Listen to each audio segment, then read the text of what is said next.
Welcome to the Q&A Cafe. As you can see, it's demand planning and by design, and we're with Laura Herclo. Just a reminder, I am recording this session, so once it's done, it'll be sent out to all of you as a reference point in case you need to look back on it. Everyone will be muted for the duration of this session, so keep that in mind. If you do have questions, just put them in the question box or the chat box, and we'll get to them as soon as we can. Next week, we have Café OCR scanning in ByDesign, so look out for that. That's September 16th, same time, same place. We'll see you here. And I will hand it over to you, Laura. I mute myself. All right, great. Thanks, Kayla. Hi, everyone. I think we were expecting a few more, but since it is 5 minutes after, let's get started. So the topic, as Kayla mentioned, is demand planning. I'm not sure of the attendees that are on the phone who is actually using demand planning and by design, but hopefully this will give you a sense on how we implement it if you're not using it, and the value, and then maybe you'll learn something new if you are using it and want to pick up a couple different ways to do your planning. So the agenda today, we're going to cover just an introduction to what is demand planning and by design, the business configuration, things that you need to activate. We'll look at the item master settings, and then we'll walk through setting up the demand plan, the execution, and then we'll look at just the results, reviewing the results and supply planning. I have a bunch of screenshots. Actually, I wanted to upload this. I'm going to send this to you, Kayla, real quick to upload into the attachment so people can download it if they want to.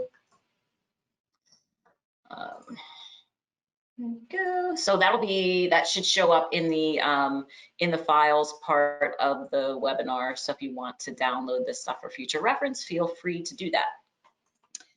All right. So what is demand planning? Demand planning and by design enables a lot of different capabilities for you to be able to get a forward-looking view into your supply chain, be able to help you plan a little bit more futuristically as opposed to always being in a reactive mode to current demand from sales orders or production orders or stock transfer orders and things like that. It's not just a statistical forecasting method that looks at history and then predicts out into the future.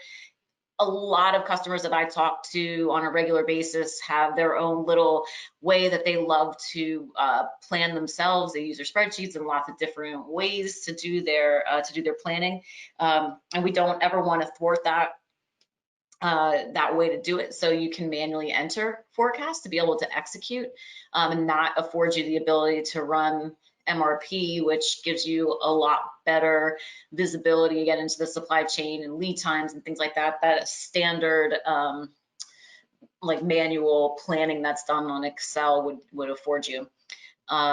You can also upload that forecast too. So if you're using other tools, there's tons of other forecasting tools out there that you could use to upload into the system, or let by design systemically calculate the future demand, and it's for your products in a particular supply planning area. So that's the lowest common denominator of the demand plan. It's a product and a planning area. Demand planning is a great catalyst for helping you to improve your on-time delivery or have quicker fulfillment within your supply chain. It also helps reduce slow-moving types of inventory because you're not necessarily planning for those. If you see that the demand is going down, the forecasting model will adjust, so you're not basically planning to old figures or old thoughts on how inventory is moving. When we talk about demand planning, the considerations of the types of demand that are being brought into the demand plan are your sales orders, so demand on products for your sales orders, any sort of dependent demand for components or sub-assemblies, depending on how deep your bill of material levels are, and then any stock transfers. So some things to note, whoever's been working or playing around with demand planning, just a couple of notes depending on how your business model is. Any inventory items that are consumed during service order processing, so like your consumables, your digi-type items, things like that, are not going to be rolled into that demand plan. So if you do have components that's more of a spare parts business, you'll want to potentially run forecasting offline and then upload into it manually. There is an influence request out there as a subnote to put those types of demands into or at least put them in as optional adders into the logic. So go out there and look for it if you do have a spare parts type business. And then drop ship. So if you are doing drop ship and you want to be able to use demand planning to be able to give a forecast to your suppliers for things that are coming, that's also not included in the demand plan. So you would, again, run your sales order volume reports or other types of reports to generate that forecast. You could manually upload it from your sales order volume into your history and then calculate it. With that being said, there is a lot of versatility in the demand planning module compared to in other systems that I've used in the past, where it was not very sophisticated in nature, that it was driven solely from a top-down product where you're putting in top-level demand for your end products. And that's not always a very great model, because you might have variance for color, size, style, things like that. You don't necessarily know that, know the breakdown of what you're going to get, but you might use similar components. So the demand planning module allows you to plan from the top down. So if you do have a very steady type demand for a particular set of products, it's best used for make to stock, that again, consistent demand, or you're a distributor and you have, again, items of consistent demand. Great, top down, enter my end products and let the system kind of tell me either what to build or what to purchase. The other way, which I always find nice and compelling, is the bottom up type approach, where you might have, to the example of, if it's, let's say it's shirts and you have different colors, sizes, and styles, or things like that, and you don't necessarily know the assortment of it, but it uses similar components. We can actually take the consumption of what was happening with those raw material components, because if they're similar across maybe 8 or 9 or 10 different SKUs in your line, we can group those together, see what you've consumed over the course of the history period, and forecast out what raw material components you can order. So that then enables you to decrease that lead time of having to purchase to the demand, or again, potentially having a lot of extra inventory of certain components, because this affords you the ability then to run through that, it runs through the bill of materials, and you don't necessarily have to build expensive type end items. You would just have those components sitting in inventory. So it's best used for your assemble to order or make to order type environments, where you've got the common components across multiple end products. And then there's also the ability to do your distribution requirements planning. So I've got one manufacturing facility and 10 different distribution hubs across the US and Europe and wherever. I basically can roll up to the manufacturing facility everything that I need to build, but I can also drive the stock replenishments at those different distribution facilities based on what they've shipped. So I can set up a really nice distribution network in here to automate replenishment to the satellite facilities. And so basically the demand planning flow is really a simple 4-step process, where once we set up our demand plan, we would go through, we prepare it. And so that means basically you're going to update your horizons and the actual figures in the demand plan. So basically it'll pull out all the history that you've got, and then if you're doing multi-level planning, it'll reassort the distribution factors and things like that. So it basically prepares it for opening up your next period. So the rolling, actually, the next step is really your rolling. So what you would do is close, like if I'm in September, once October rolls around, if I'm doing a monthly type forecasting, I would close October down or close September down, and it basically moves my periods out one more. So if I was forecasting out for a year, and once October rolls around, now I'm looking from October through the following October, as opposed to September through September. And it also readjusts everything from a consumption perspective, related to the different consumption models that you would have in the system based on the item. And we'll get to that too. the planning part is really the whole heart of the system, which is really reviewing and then generating your consensus plan. One of the really nice features as we get into the demand plan is really your ability to adjust the figures of what's going into the statistical forecast, as well as being able to adjust the figures after the statistical forecast has been generated to come up with your final numbers. So in scenarios where you have marketing campaigns or special promotions or something like that that are going on, you can add your own flavor or adders into those forecasts, and you're not specifically tied to just those statistical numbers that are getting into the demand plan itself. And then the last piece is really the release to production and execution. So until that release happens, you're still in more of a planning type phase. And other systems I've worked with, you run the forecast and that's it. And there's no way to do any sort of simulation or look at the figures before they actually get released. So things could wildly change depending on the days that you were running and stuff. This really gives you a lot of control to tinker around with your numbers before you actually release them to any sort of financial implication on a build or a purchase. Any of these steps can be automated. So typically when I run this and when I do this regularly, I automate the prepare and the roll phase. So I always just have a couple different runs. I have 4 runs in here, 1 for my weekly jobs, 2 for my weekly jobs, and then 2 for my monthly jobs to do the prepare and the roll. And then I don't have to think about it because it's nothing that you really, once the settings are set, you don't really care about what's happening in there typically, and it's just a little bit extra work that you have to do to manually kick it off. But then that planning section is something that, for me, I always want to take a look at before I release it, and then the release is really just a click button. So again, we'll walk through that too. On the configuration side, there are 2 options that you'll want to go through in your scoping. So in step 3, under supply chain planning and control, you'll want to tick on demand planning. If it's not already on for you, you'll also want to activate demand management. That'll allow you to do your consumption logic and things like that. Let me make this a little bit bigger here. And then in your questions in the same area, so within your demand planning, demand plans and forecasts, you'll want to turn on and off the different business options in here. So there's 2 different options under the demand planning mode. So the one says that it's you can create only can create forecasts at the product and planning area level, and that's what we consider the single level. And then you may include products with different units of measure.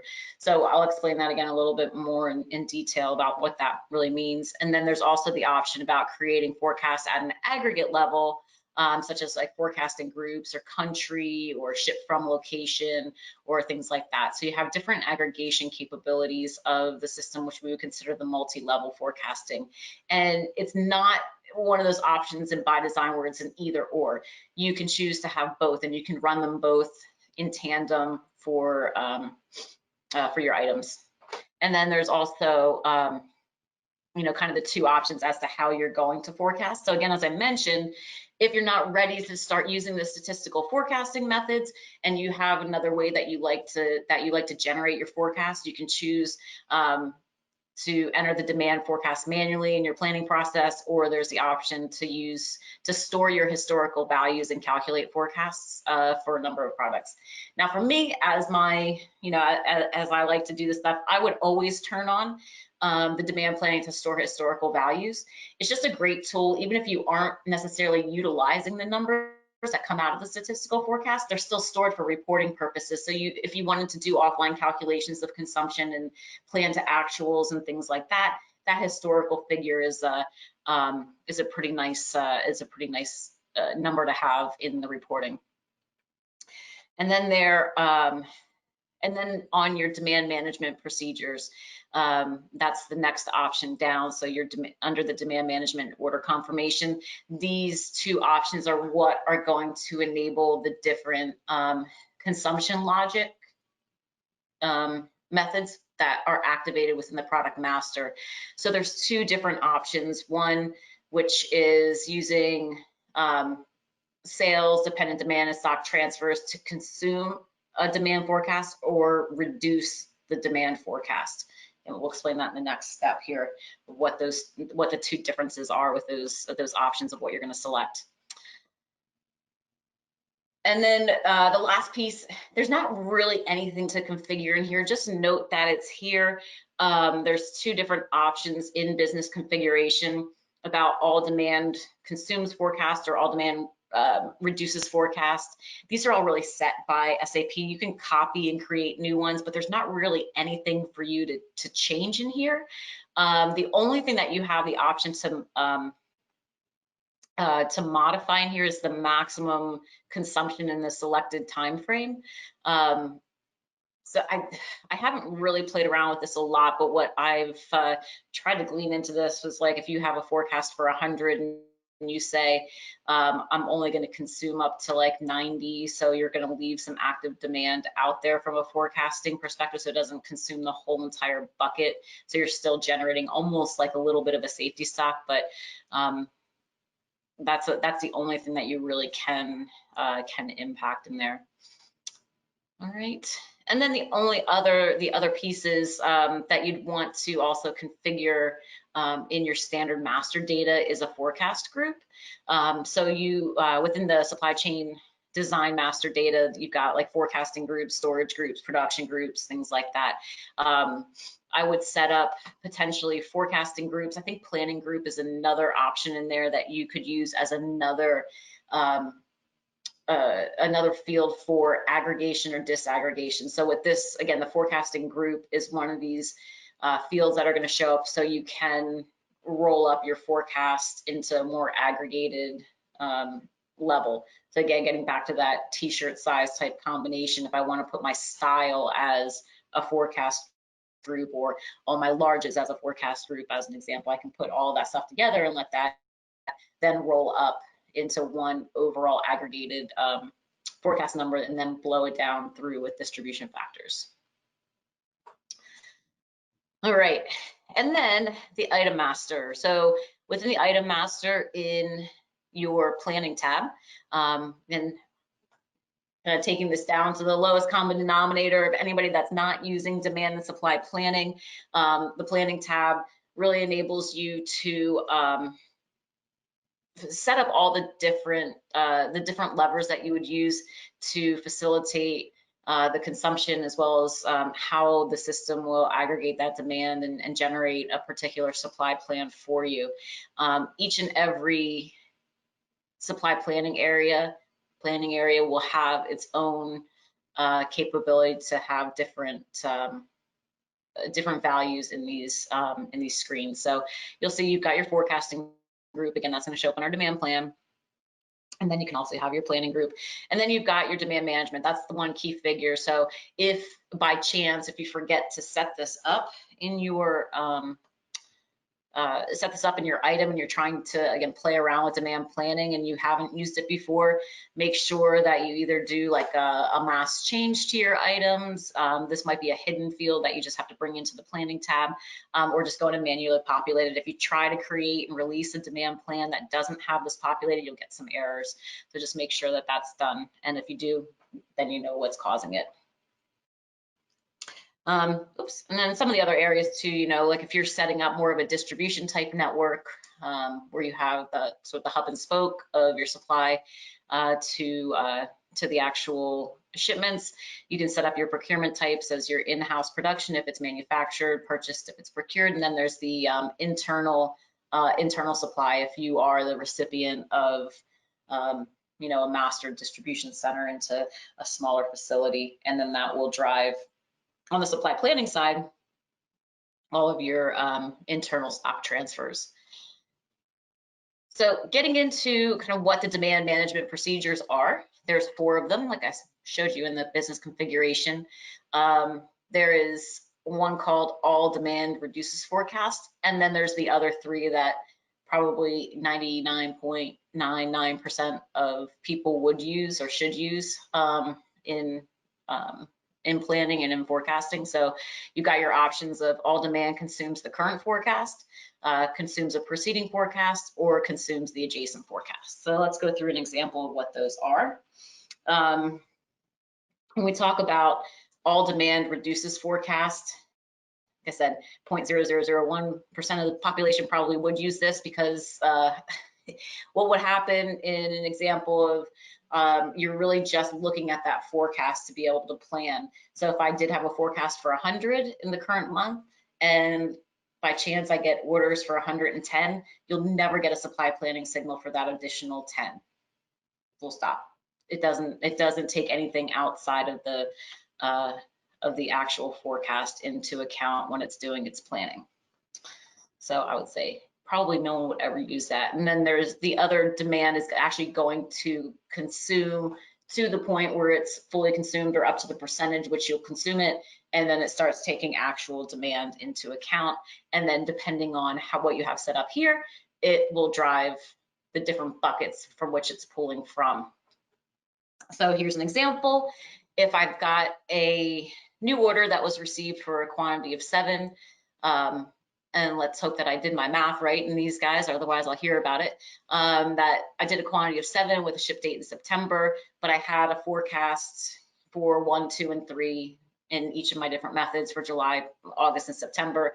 In the all demand reduces forecast situation, it's taking that 7, deducting the 3, it's giving me a -4 overall, but it's not going to generate your system proposal for 4.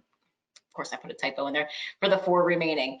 And then in the consuming the current bucket, you'll have your 3 minus 7. You've got that -4 because it's consuming the 3 only from this current bucket, and then it's going to generate a replenishment proposal for the 4. And then as I kind of keep going down, your preceding bucket is only going to look at the one before, and then that'll take your 3 and a 2, and then it'll generate your replenishment for 2. And then when you use the adjacent, it's going to go up to 2 preceding periods if there's quantity left. So if there's no quantity left there, obviously nothing to consume, so it'll just look at the preceding buckets. But in this example, it's going to generate the proposal for 1. So hopefully that makes sense. As I mentioned, if you're looking at this, I would always probably at a minimum start with consumes current and then see what your variability is. So if you find that your demand is consistent but not periodical, that you can really determine that it's coming exactly in a particular month, so you know you're going to get 1,000 but it might be spread across a couple months, I would use those preceding or adjacent buckets so you're not overproducing materials. All right, so I'm going to jump in. I'm going to explain this one and then we'll go through just an example of setting up of all the different tabs rather than showing you tons of screenshots for setting up the demand plan. We'll walk through a lot of the different features and kind of explain a little of the different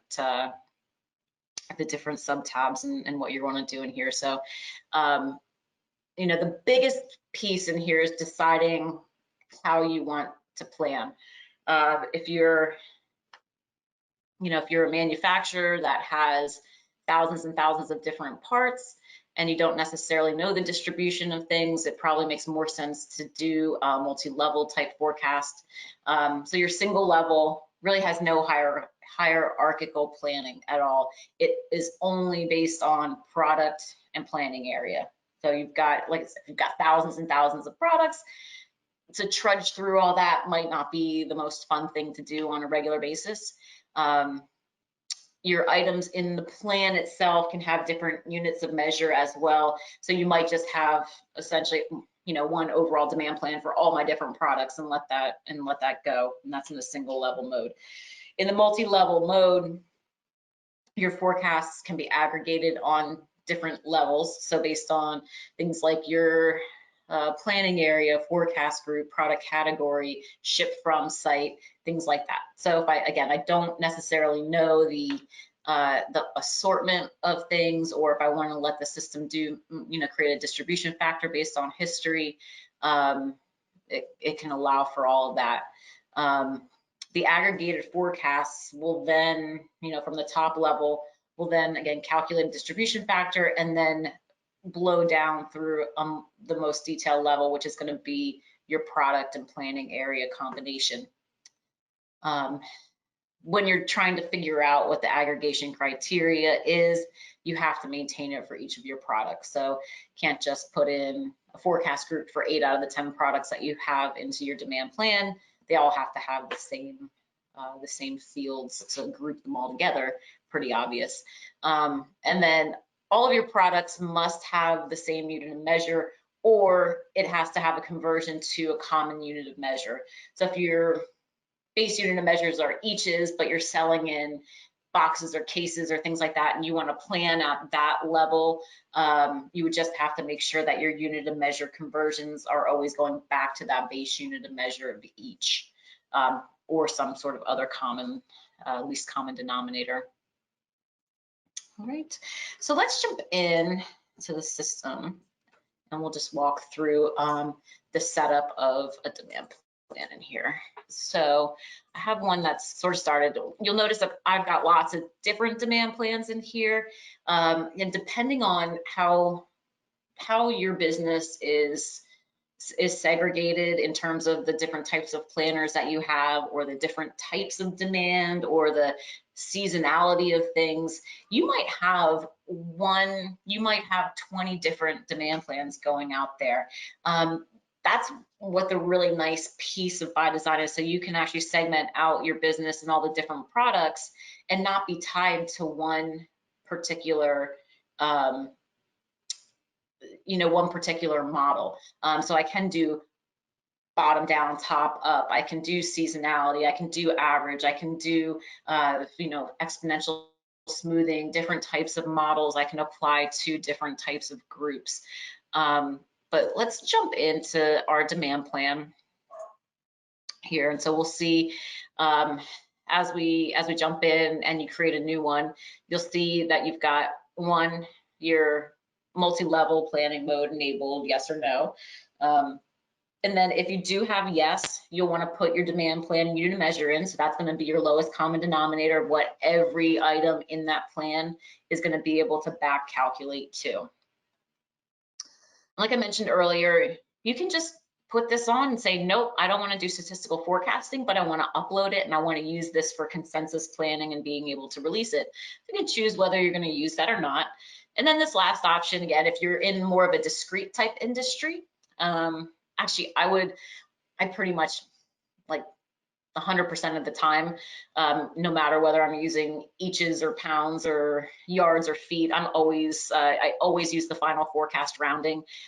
You'll find that it's a little bit more, it's a lot less frustrating to transfer over full denominators into supply planning as opposed to something with 2 and 3 decimal places at the end. So I would always highly recommend using the final forecast rounding when you are generating your plans. All right, so then you'll set up the forecast horizon. So how long do you want to well, first you're going to always select plan demand in months or weeks. Those are the only 2 options. Some people have asked, can you do it in quarters or days or things like that? But no, ByDesign is restricted to a month or a week, which I think is pretty decent anyway. And then your forecast horizon. So how long out do you want to release that forecast? How long out do you want to plan? And then how long do you want to use historical values in the past to drive that forecast?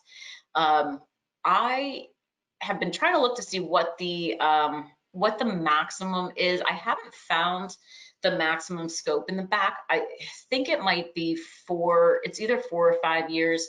Once I get an answer from SAP, I can send a note out, but I know it's not, again, like other systems, that's only like a year or 24 months. It's pretty far back in the future that you can go back to your history. So if you do have very good seasonal trends in a particular business, it's really good to be able to go back that far to figure out what those numbers should be. And then if you have multi-level planning activated, you'll see this column will open up as you're eligible for the planning levels. So then I can start to pick and choose which options I want to use to aggregate and disaggregate my, my forecast. Product and planning area is always going to be selected by default. That's your least common denominator. That's what you're going to ultimately plan at. So we can then pick another level up, like forecasting group or product category or something like that. And then as we start to figure out what products are going to be pulled into this demand plan, we can pick different search criteria. So again, the same types of fields that I want to use to be able to select the scope of what we call the scope of our demand plan, which leads us into the scope maintenance. So you can manually add your products if you want to, which we have thousands and thousands of products. Someone's not going to be super happy about doing that. And then what you can do then is just extend by selection or delete by selection. It's like if you're using target groups and things like that in marketing, same type of concept. I can extend by the selection. So based on those options that I selected in the planning criteria, you'll see those all pop up. And it's just the same type of search type functions.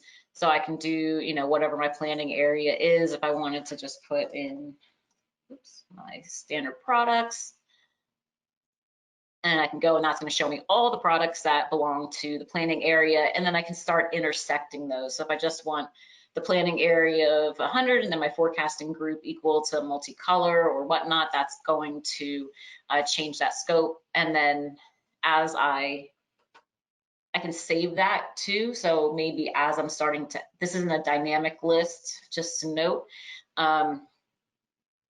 So if you're starting to add products that meet into that criteria, you'll typically want to come in here maybe on a regular basis and do and bring up this search. So you'll have your selection. You'll be able to create that, do your selection, and then it will refresh that list, and it can append your selection in the demand plan itself. So you would just select, save that selection as, but as we want to bring those in, you can do just the multi-select, hold down the shift button, and then click on extend scope, and that'll bring those items in for you. And then if you wanted just to delete them, if you don't really want them in your demand plan, quickly just to delete them. It doesn't really do anything bad in that realm. And so now we get into really the meat of how we're configuring how the rules and all of the models that we're going to use for our particular demand plan. And so we'll go down, we've got our rolling interval. So this is the time period of how much it rolls. I always just use one. You just want to go forward one period, 1 month, 1 week. If you're doing, you know, depending on how often you're doing your plan. Like maybe you're doing a weekly type plan, but you only want to roll the plan 1 month. Maybe you'll just do like a 4 week, 4 weeks out or things like that. But I'm typically just doing one period at a time. And then you've got your options in here for updating your actuals. So your forecast horizon for updating your actuals, the number of periods in the future of which you want to, the actuals should be updated. So, if you're taking orders way out into the future, you can let the system either not update those actuals until you're into that period, or you can start to maintain them. I don't really ever see any sort of repercussions from doing that. And then your history horizon for updating actuals. So again, depending on where you are in the life cycle of that product, if if as an example, you introduce a new product and you don't have history for it, but you have a like product that you do have some history for it, you might choose to upload that history into the actuals as a methodology to create your statistical forecast. But you don't want the system, as you start to generate new demand, to wipe out all of that past data that you uploaded. So that's what drives this guy. So like I said, depending on the type of product it is, you might choose to scrunch this, this history down for updating your actuals. And then same thing happens here with your updating the final actuals. So as we get into kind of what the planning board looks like, there's two sort of actual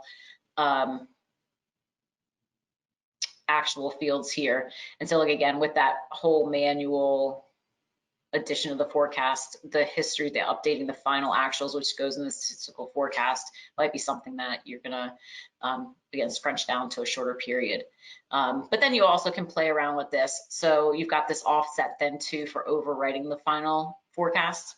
So you might say, again, anything beyond 6 months, I don't want to overwrite it with the system data. And then you've got your release offset and the release horizon. So your release offset is going to be, it's an offset. How much further out do you want to release it? So you might put in 1 month. So if I'm in September, it's not going to show me my forecast until October. But basically, for longer lead time products, this is how you're going to be able to not always be in arrears, if you will. Like if you have a month-long lead time for a product or a 2-month-long lead time for a product, you don't want to necessarily say, okay, I'm going to put my forecast in September now, because then I have no chance of making up that forecast. So let's wait until October or November to release it. And then you've got your release horizon.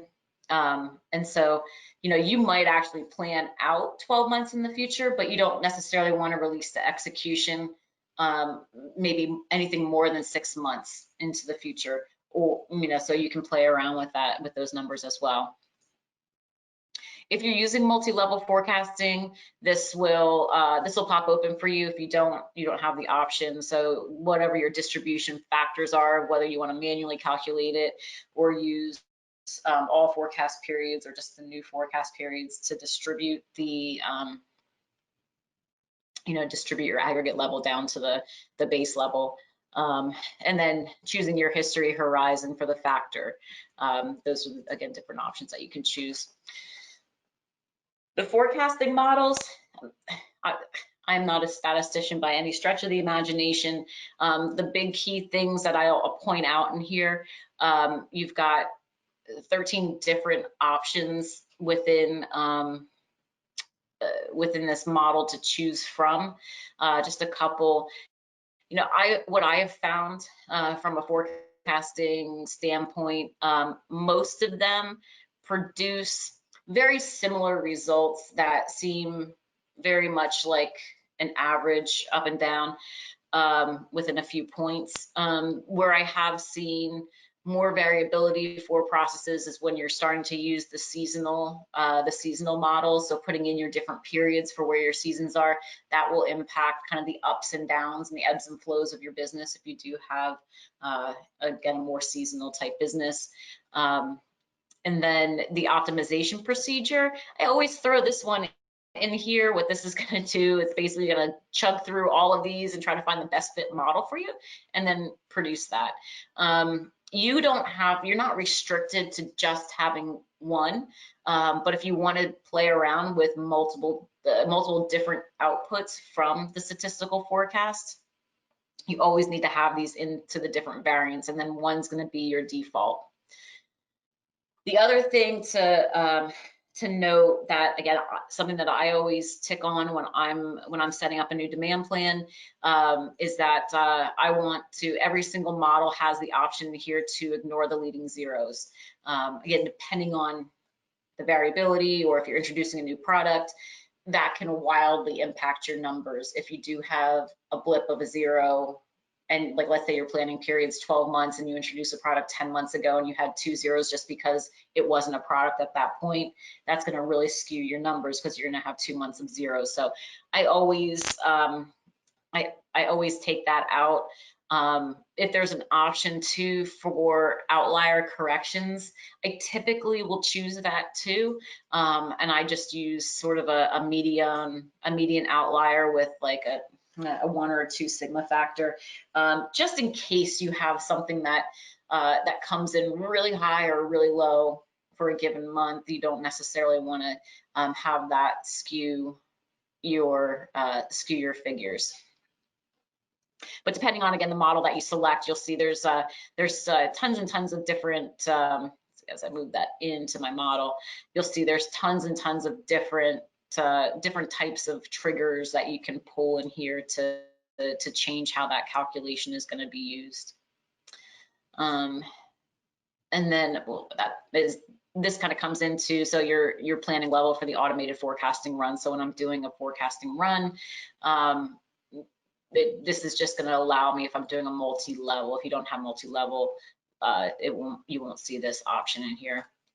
And then our planning board, this is just really how the default planning board is going to look when we get into that. So you can see the characteristics that are going to be shown, and then which other, so you have your planning level characteristics that you can use and pull into your planning level, and then how they're displayed. So I can do, again, different slices and dices of that demand plan, aggregated or disaggregated, and then you can impact here in your planning board what figures you're going to look at. These can all be adjusted as you're actually in the demand plan. And then what does your default layout look like? So you've got that option in there. And then your default selection. So when we went back to that scope maintenance and you save that selection, that will be, those options will be there. So if you are broken up by a particular planner of a supply chain, you can have all of your items grouped in there with your own saved search selection, and then have that pop up as your board. You don't have to filter on demand. Again, your different selections in there, and that's pretty much it. If you've got any attachments, and again, other customers ask like, well, if I'm making changes, can I notate what I changed? I would say, there's no notes particularly in here that you can, highlight a field in your demand plan and say, here's why I changed it. But if you are kind of working through a particular demand plan for a month, you can keep like a running note of all the manual changes potentially that you've made in the attachments folder. You'll also see in here that you've got your upload templates. So I can, once I create my demand plan, I can download, if I'm doing more of a manual demand plan in here, bring this guy open. And this will allow me to do my upload if I needed to. So you'll see, it's going to export out your demand plan, and then what you can actually do in here is just manually make your adjustments and then upload it back into the system. So you've got in ByDesign, you can log off and you just save that data back into the system. And that's pretty much it for that. And then, like I said, as you're done, save that data back into the system. You can also manually populate this too. Again, just put your key figure type in there, what your final, your final actuals, final forecast, final actuals, your distribution factor, and key those guys in. All right. So let's get into the actual planning. And as you saw in here from the demand planning side, you'll notice you've got your automated runs in here. So your preparation run, your rolling, the forecast, and the release. So, my advice, automate the prep, automate the rolling, manually do your integrated business planning, your S&OP process, whatever you call it, reach your consensus forecast, and then do a manual release. That's my recommendation to you from a planning side. Oops, so let me go back into our plan. And so this is the board. Once I do my roll, once I do my preparation, you'll see all the figures that are situated in here. So I selected optimization procedure as my statistical forecast default in here, and it's going to show me all of the different options in here. I can hide any of these functions if I wanted to, so I can hide these. Hide the function details. I can choose, minimal layouts or maximal layouts. So I have a lot of different functions in here. My minimal is just going to show me my planning board. My maximal is going to show me every single thing I can. But then within that setup that I showed, you can determine what your default layout is going to be if you want to hide any of these options or not. So in theory, you've probably already run your forecast. And then you have your results in here. If at any point in time you want to rerun it, so maybe I don't like the optimization procedure and I want to see what average does for me, I can select a different model variant of which I've set up my demand plan and just run that statistical forecast, and then I'll see those numbers will dynamically change. So you've got 5 different fields down here from a planning standpoint. You've got your actuals. These are all going to be system calculated numbers. So if you can or cannot see it on my screen, it's grayed out that you can't impact those numbers. They're all going to be generated based on your actual shipments, consumptions, stock transfers. You've got your final actuals. And so when you do your runs, again, you have your options. Do I want to copy the actuals into the final actuals? And those final actuals are keyable. So if you do want to make any changes, maybe as an example, you expected a huge shipment to ship on the 30th of a particular month, but it didn't ship till the 2nd or the 3rd. And you don't want that to skew your monthly numbers, you can basically back out manually one of those numbers and move them back into option and into a previous period. Or if you're planning for, you know, a large, well, that's more on the actual forecast side, but you know, you can impact any of these numbers. So you'll see in here, I just added these products over the past couple of days, and I didn't really have any history in here. So it's going to copy the history down to this, but then I manually updated these guys so I could generate some forecasts for the demo. We have different functions in here. So if I'm changing my statistical forecast, I can copy the statistical forecast into the final forecast. So you'll notice, like in a number here, that I've made a manual change in here. That won't overwrite unless I opt for the system to do that.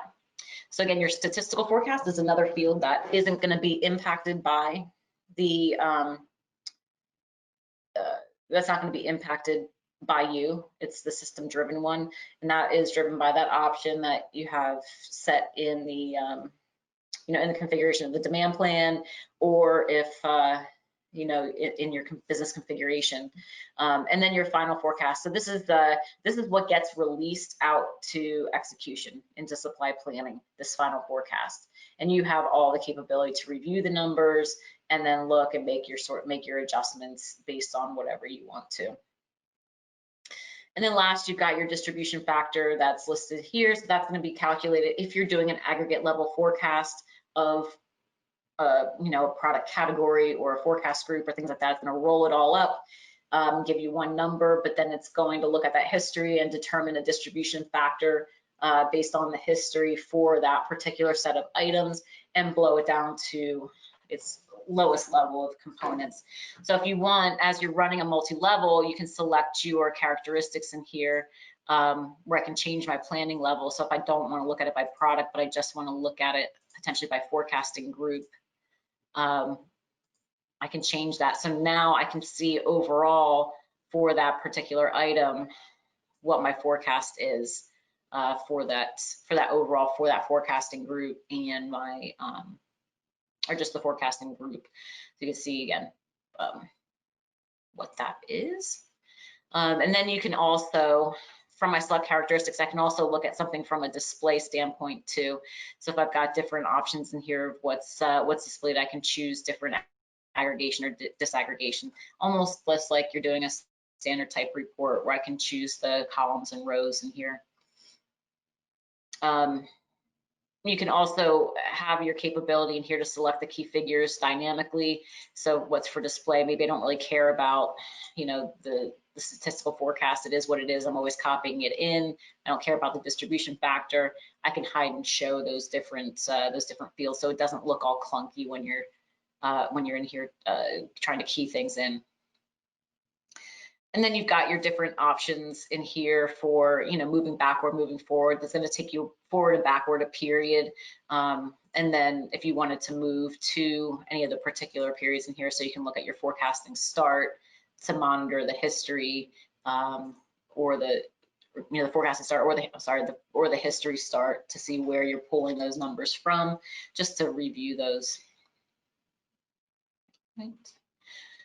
And so that is pretty much the gist of the demand planning, kind of how we set it up, how we create our different numbers, doing our releases, things like that. And then the output of that is really going to be our supply plan. So as soon as I do release that product and we go into supply planning and we see our products in here, I'll just change this. We're looking at some pens. Lots of pens. And if I would have made any sorts of changes to this, you'll see, the forecast is dynamically going to be updated in here with those new figures. And then if you need to run, you can obviously run, if you aren't running MRP, I highly recommend looking into it. You can run your single level bill of material for more of your purchase type items, or multi-level bill of material, which is going to blow through all of your bill of material down to the lowest level purchase components and develop a plan for that. So as we start entering orders into the system, based on what you'll notice from a supply planning side, depending on that forecast method, the demand management procedure, you will see this number decrease as your sales orders come in, depending on the mode that you have. Again, use consumes, not reduces. And then let's say you have an order for October of 110, you're going to see that you need to actually build or purchase 3 more. So keep that one in mind. And I'll leave off with the last couple bits in here. If you aren't using demand planning, but you still want to maintain a physical forecast, there's also your option in here on a part by part basis to maintain the demand forecast in supply planning. So I can put in any of my items. This one, again, is kind of cumbersome because you have to have it by product, but this will allow you to adjust and change those figures for you. The one thing to note, if by chance, as an example, if you find that you don't want to use the forecast anymore, but you've already have it turned on and you want to remove anything, just by obsoleting your demand plan doesn't remove these figures. So if you are removing a bunch of items from your demand plan, you need to come in here, select your items, and then click delete. So one big thing just to keep a note of, if you're wondering why, but I obsoleted this demand plan with these 40 items in it, and I'm still seeing build figures. That is going to be the reason why. So you want to make sure that you remove that. And then there's also kind of your nice little forecast consumption report that's in here as well.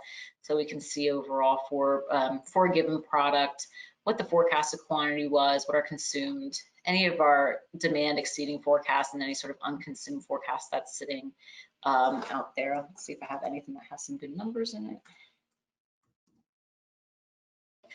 Not so much, but yeah, oh, here we go.